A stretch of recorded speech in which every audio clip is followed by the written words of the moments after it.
তিস্তা রক্ষা নিয়ে বিএনপি ও তার মিত্রদের দুদিনের কর্মসূচি নিয়ে দৈনিক প্রথম আলো তাদের প্রধান শিরোনাম করেছে। তিস্তা বাঁচাতে উত্তরের 5 জেলায় অবস্থান, তিস্তার নদী রক্ষা আন্দোলন, জাগো বাহে তিস্তা বাঁচাই স্লোগানে গতকাল শুরু হয়েছে 48 ঘন্টার অবস্থান কর্মসূচি, আজও চলবে।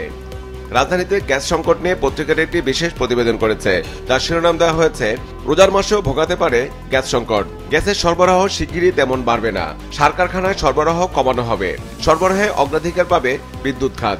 এখন সরবরাহ হচ্ছে 265 কোটি ঘনফুট, রমজানে সরবরাহ হতে পারে 285 কোটি ঘনফুট, সরবরাহ বাড়বে 20 কোটি ঘনফুট, যা বিদ্যুৎ খাতে ব্যবহৃত হবে।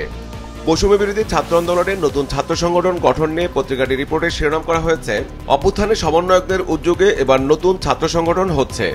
চলমান রাজনৈতিক পরিস্থিতি নিয়ে পত্রিকাটি একটি বিশেষ প্রতিবেদন করেছে, যার শিরোনাম দেওয়া হয়েছে বিএনপি ও জামাতের ডাকে দোটানায় ইসলামী দলগুলো, নির্বাচন ঘিরে রাজনীতি, বিএনপি চায় ইসলামীপন্থী দলগুলোর সঙ্গে আসন সমঝোতা, জামাত তৎপর ইসলামপন্থীদের ভোট এক বাক্সে আনতে। খাদ্য অধিদপ্তরের চাল, আটা ও ময়দা কল মালিকদের তালিকাভুক্তির অনিয়ম নিয়ে দৈনিক সমকাল তাদের একটি বিশেষ প্রতিবেদন করেছে। খুশি করতে না পারলে কপাল পড়ে মিলারদের, খাদ্য মন্ত্রণালয় ও অধিদপ্তরের ঘুষ বাণিজ্যের সিন্ডিকেট, কর্মকর্তাদের চাহিদা মেটাতে ব্যর্থ হলে তালিকা থেকে বাদ, খাদ্য মজুদের সঠিক চিত্র আড়ালে থাকায় ঝুঁকিতে দেশ, সচিব ডিজির কাছে আবেদন নিয়ম না মেনে, ধরা পড়ে যাওয়ায় মিল মালিকদের টাকা ফেরত, অনুমোদনের পরও বাতিল, সচিবের পিএস, পিও, পরিচালক ও উপসচিবের নাম ঘুরে ফিরে আসছে।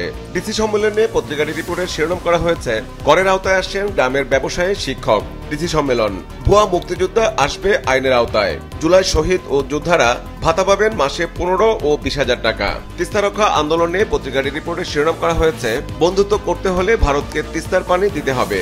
লালমনিরহাটে মির্জা ফখরুল, লালমনিরহাটের অংশ নেন প্রায় 1.5 লাখ মানুষ। 5 জেলায় 11 পয়েন্টে জাগো বাহে তিস্তা বাঁচাও কর্মসূচি, অভিন্ন 54 নদীর সবকটিতে উজানে বাদ দিয়েছে ভারত।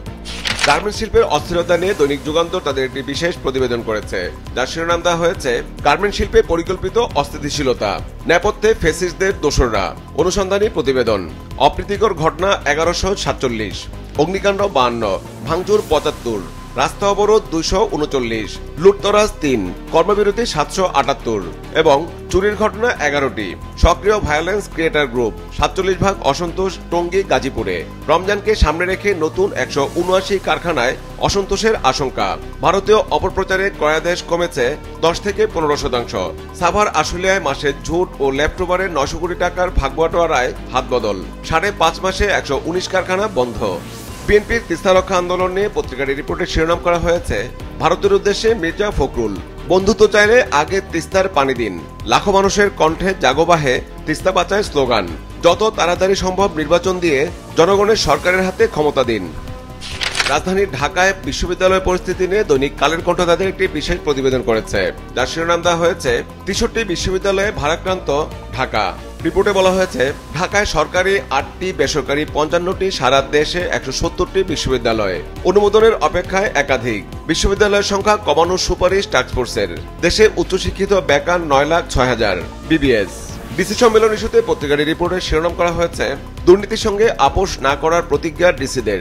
সম্মেলনের শেষ দিন আজ। জুলাই শহীদ ও জুলাই যোদ্ধারা পাবেন যোগ্য মর্যাদা, অমুক্তিযোদ্ধাদের আনা হবে আইনের আওতায়। এই সপ্তাহেই জুলাই অধিদপ্তর। এসি 25 ডিগ্রি রাখার নির্দেশ না মানলে লোডশেডিং। স্থানীয়ভাবে ত্রাণ সামগ্রী কিনবে ইউনো। প্রবাসীদের জন্যও যাবে ইলিশ। তিস্তা নদী রক্ষা আন্দোলন নিয়ে দেশ রূপান্তর তাদের প্রধান শিরোনাম করেছে জাগো বাহে উচ্চকিত তিস্তা পার, তিস্তা নদী রক্ষা আন্দোলন। 48 ঘন্টার কর্মসূচিতে লাখো মানুষের ঢল, মহাপরিকল্পনা বাস্তবায়নের দাবি, বন্ধুত্ব চাইলে ভারতকে পানি দিতে হবে, মির্জা ফখরুল। টাস্কফোর্সের সুপারিশ নিয়ে পত্রিকাটি একটি বিশেষ প্রতিবেদন করেছে, যার শিরোনাম দেওয়া হয়েছে টাস্কফোর্সের সুপারিশ নিয়ে সংশয়, অতি গুরুত্বপূর্ণ হিসেবে চিহ্নিত 30টি সুপারিশ, বাস্তবায়নে সুনির্দিষ্ট দিক নির্দেশনা নেই। ডিসি সম্মেলন ইস্যুতে পত্রিকাটি রিপোর্টের শিরোনাম করা হয়েছে শহীদদের খেতাব, আহতদের ভাতা। ডিসি সম্মেলন। ওয়েস্টার্ন ইঞ্জিনিয়ারিং এর ব্যবস্থাপনা পরিচালকের অনিয়ম নিয়ে দৈনিক কালবেলা তাদের একটি বিশেষ প্রতিবেদন করেছে, যার শিরোনাম দেওয়া হয়েছে ঠিকাদারিতে ম্যানেজ মাস্টার ওয়েস্টার্ন ইঞ্জিনিয়ারিং। 15 বছরে 60-এর অধিক বৃহৎ কাজ, 60% কাজে অনিয়মের অভিযোগ। একটা কাজও নির্দিষ্ট মেয়াদে শেষ করতে পারেননি। বিকল্প থাকলেও পাওয়ার অবিকল্প ঠিকাদার ওয়েস্টার্ন ইঞ্জিনিয়ারিং।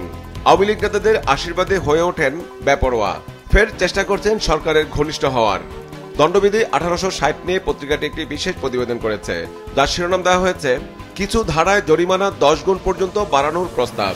রিপোর্টে বলা হয়েছে 273 ধারার ক্ষতিকর খাদ্য বা পানীয় বিক্রির শাস্তি হিসাবে সর্বোচ্চ 1000 টাকা জরিমানার বিধান রয়েছে।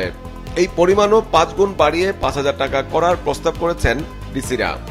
শিক্ষায় নতুন কারিকুলামের অনিয়ম দুর্নীতি নিয়ে দৈনিক বাংলাদেশ প্রতিদিন তাদের একটি বিশেষ প্রতিবেদন করেছে, যার শিরোনাম দেওয়া হয়েছে 1000 কোটি লুটপাটের আয়োজন, খরচ হয়েছে 828 কোটি, আরও 1008 কোটি লুটপাটের চেষ্টা, তদন্ত হবে বললেন উপদেষ্টা। খেলাপি ঋণ নিয়ে পত্রিকাটি একটি বিশেষ প্রতিবেদন করেছে, যার শিরোনাম দেওয়া হয়েছে খেলাপির বোঝায় চরম শঙ্কা, ছাড়িয়ে যাবে 5 লাখ কোটি টাকা, নতুন নিয়ম চালু মার্চে, উদ্বিগ্ন ব্যবসায়ীরা 1 বছর সময় চেয়েছেন, বন্ধ হতে পারে শিল্প কারখানা ও কর্মসংস্থান।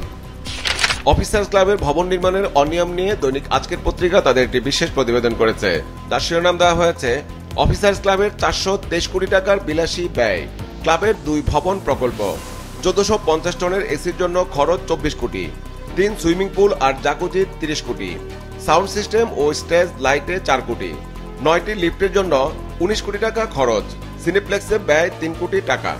বেক্সিমকো গ্রুপের ঋণ নিয়ে পত্রিকাটি একটি বিশেষ প্রতিবেদন করেছে, যার শিরোনাম দেওয়া হয়েছে 11 কোটি জামানতে 12,000 কোটি ঋণ, ব্যাংক খাতে বেক্সিমকোর দাপট।